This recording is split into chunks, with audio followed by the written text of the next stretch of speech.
Tax season is coming to an end soon, which means most people have received or will be getting their refund checks, and there may be a way that you can actually make that money grow. Here to tell us how is private wealth advisor Derek Kinney. Derek, thank you so much for being here with us. My pleasure, Michelle. Great to be with you. You traveled from far, and we're so thankful because you're going to give us such great tips. That's my goal. First, we want to talk about just how important it is to invest in the stock market. I mean, that's a big word for people like me who are newbies. We don't know what this means. So how important is that? Well, it's critical. Think about somebody who's 25 starting off, for example.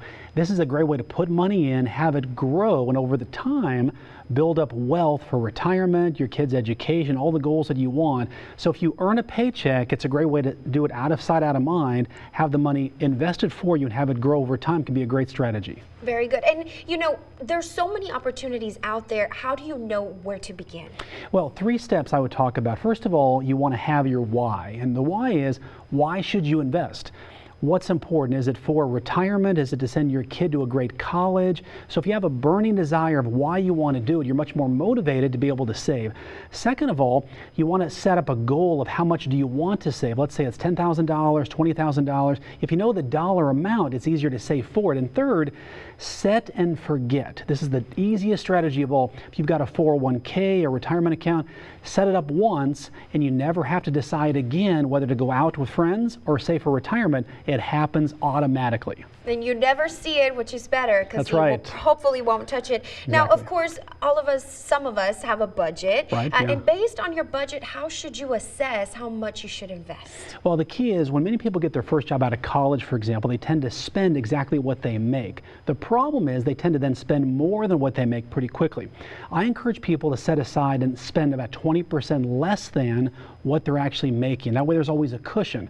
God forbid a job change occurs, a layoff occurs, and you need to take a less paying job, you've built your budget for that. So I encourage people to save 10%, give 10%, and then set aside an additional 10% just for expenses that may come up that you may not be planning for or may catch you by surprise. Incredible advice here. We do want to provide people with more information, so we do have the number here to your officers if you can tell our viewers really quickly where they can find you. Sure. You can go to derekkinney.com. I have an office in McAllen.